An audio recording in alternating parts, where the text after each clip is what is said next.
वीर अभिमन्यु। महाभारत कथा। अभिमन्यु अर्जुन का पुत्र था। श्री कृष्ण की बहन सुभद्रा इनकी माता थी। यह बालक बड़ा होनहार था। अपने पिता के सारे गुण इसमें विद्यमान थे। अभिमन्यु स्वभाव का बड़ा क्रोधी था और डरना तो किसी से इसने जाना ही नहीं था। इसी निर्भयता और क्रोधी स्वभाव के कारण इसका नाम अभि निर्भय मन्यु क्रोधी अर्थात अभिमन्यु पड़ा था। अर्जुन ने धनुर्वेद का सारा ज्ञान इसको दे दिया था। अन्य अस्त्र शस्त्र चलाना भी इसने सीखा था। पराक्रम में यह किसी वीर से भी कम नहीं था। 16 वर्ष की अवस्था में ही अच्छे अच्छे सेनानियों को चुनौती देने की शक्ति और सामर्थ्य इसमें था। इसकी मुखाकृति और शरीर का डील डौल भी असाधारण योद्धा का सा था। वृषभ के समान ऊंचे और भरे हुए कंधे थे। उभरा वक्षस्थल था और आंखों में एक जोश था। महाभारत का भीषण संग्राम छिड़ा हुआ था।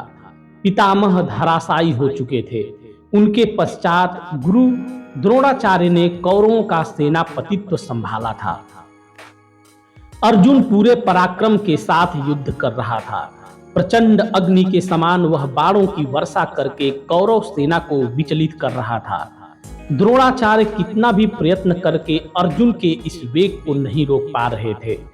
कभी कभी तो ऐसा लगता था मानो पांडव कौरवों को कुछ ही क्षणों में परास्त कर डालेंगे। प्रातःकाल युद्ध आरंभ होता। श्री कृष्ण अपना पांचजन्य फूंकते उसी क्षण अर्जुन के बाणों से कौरव सेना में हाहाकार मचने लगता। संध्या तक यही विनाश चलता रहता।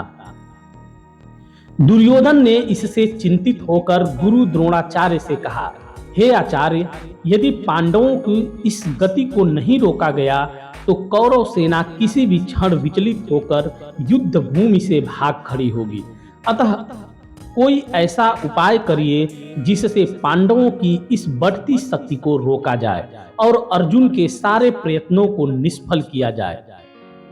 दुर्योधन को इस प्रकार चिंतित देखकर गुरु द्रोणाचार्य ने किसी प्रकार अर्जुन को युद्ध भूमि से हटा देने का उपाय सोचा। दुर्योधन के कहने से संसप्तकों ने कुरुक्षेत्र से दूर अर्जुन को युद्ध के लिए चुनौती दी। अर्जुन उनसे लड़ने को चला गया। उसके पीछे से द्रोणाचार्य ने चक्रव्यूह की रचना की और युधिष्ठिर के पास संवाद भिजवाया कि या तो पांडव आकर कौरव सेना के इस चक्रव्यूह को तोड़ें या अपनी पराजय स्वीकार करें। जब संवाद युधिष्ठिर के पास पहुंचा तो वे बड़ी चिंता में पड़ गए, क्योंकि अर्जुन के सिवा चक्रव्यूह को तोड़ना कोई पांडव नहीं जानता था। अर्जुन बहुत दूर संसप्तकों से युद्ध कर रहा था। चक्रव्यूह तोड़ने में अपने आप को असमर्थ देखकर पांडवों के शिविर में त्राहि त्राहि मच उठी। युधिष्ठिर, भीम, धृष्टद्युम्न आदि कितने ही पराक्रमी योद्धा थे जो बड़े से बड़े पराक्रमी कौरव सेनानी को चुनौती दे सकते थे, लेकिन चक्रव्यूह तोड़ने का कौशल किसी को भी नहीं आता था। वह ऐसा व्यूह था जिसमें पहले तो घुसना और उसको तोड़ना ही मुश्किल था और फिर सफलतापूर्वक उसमें से बाहर निकलना तो और भी दुष्कर कार्य था। कौरव सेना के सभी प्रमुख महारथी उस चक्रव्यूह के द्वारों की रक्षा कर रहे थे।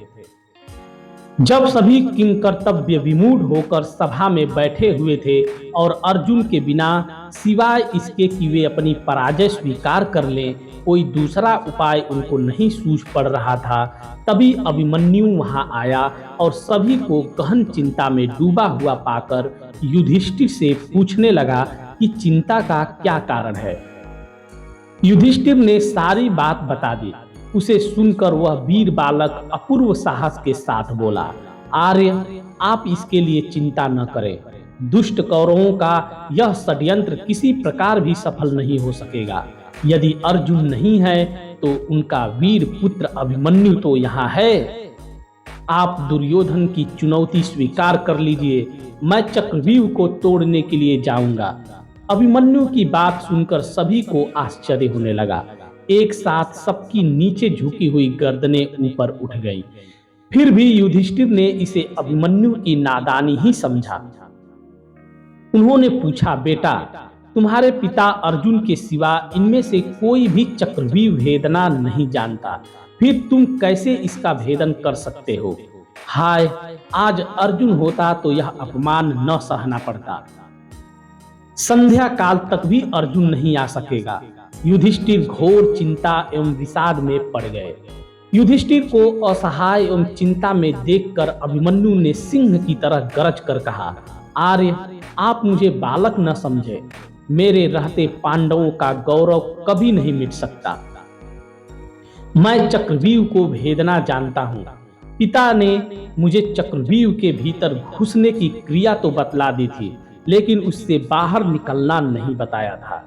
आप किसी प्रकार चिंता न करें, मैं अपने पराक्रम पर विश्वास करके चक्रव्यूह को तोड़ूंगा और उससे बाहर भी निकल कर आऊंगा।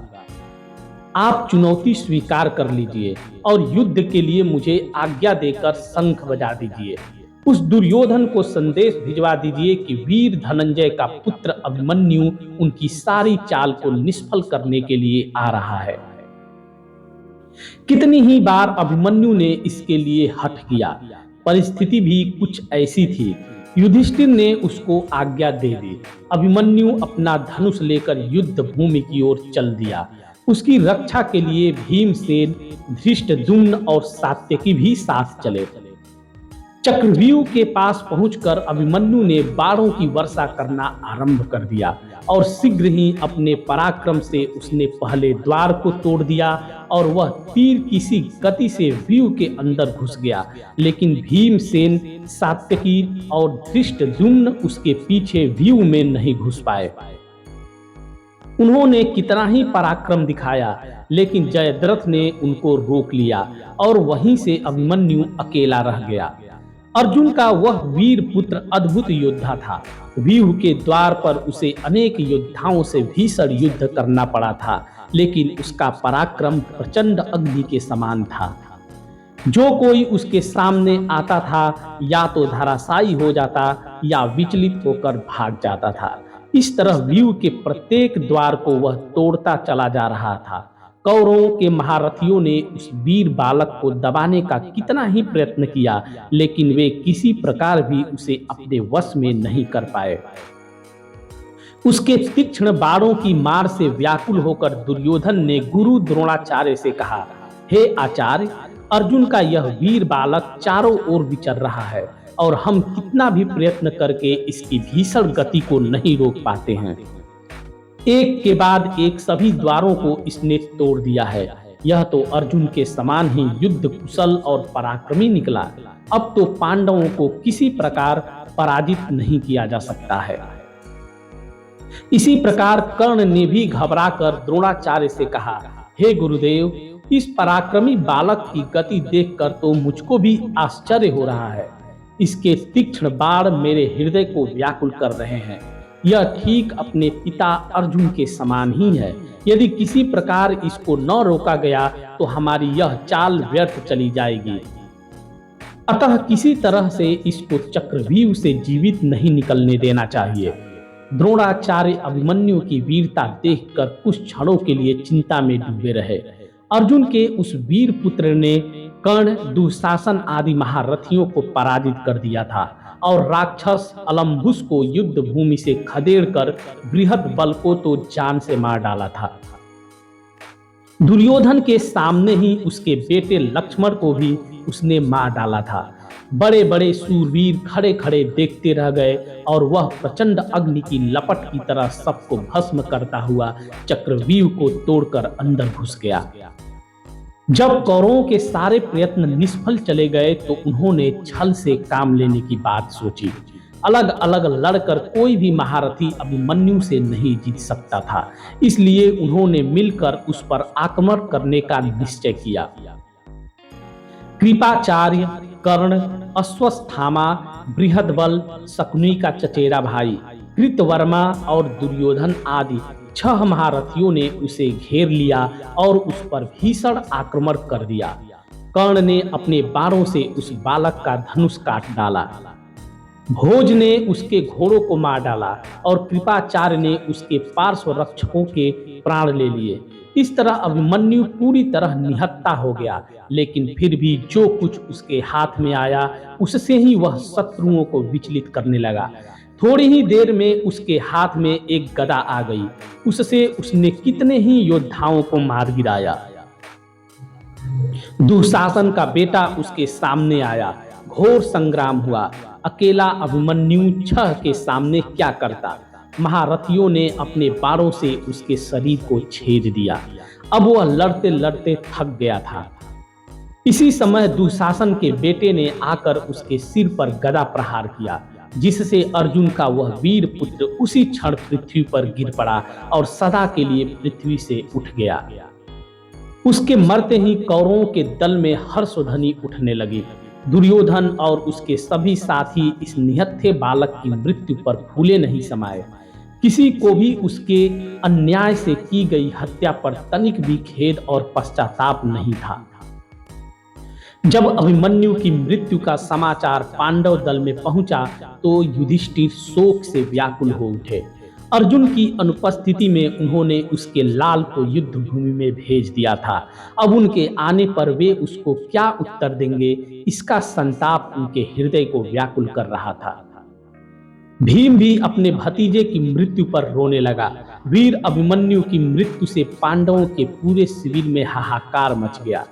संसप्तकों से युद्ध समाप्त करके जब अर्जुन वापस आया तो वह दुखपूर्ण समाचार सुनकर मूर्छित हो उठा और अभिमन्यु के लिए आर्त स्वर से रुदन करने लगा। श्री कृष्ण ने उसे काफी धैर्य बढ़ाया, लेकिन अर्जुन का संताप किसी प्रकार भी दूर नहीं हुआ।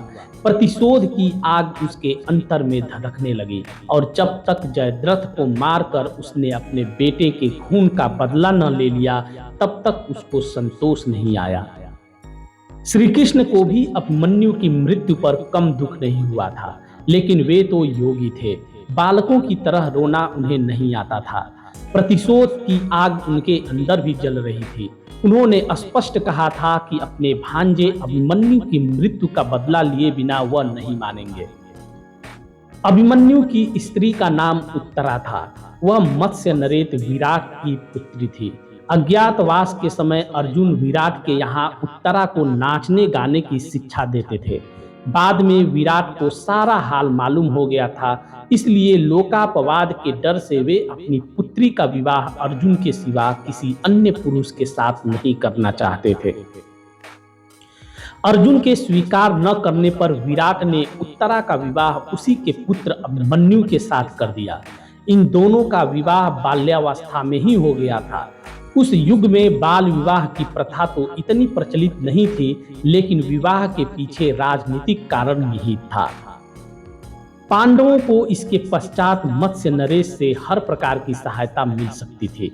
अपने पति की मृत्यु पर उत्तरा शोक से पागल हो उठी थी। श्री कृष्ण ने उसे कितना ही समझाया था, लेकिन फिर भी कितने ही दिनों तक उसका रुदन एक क्षण को भी नहीं रुका था। वह उस समय गर्भवती थी।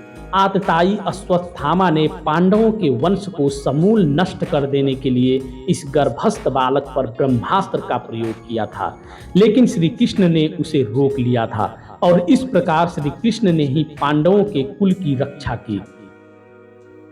निश्चित अवधि के पश्चात उत्तरा के गर्भ से बालक का जन्म हुआ।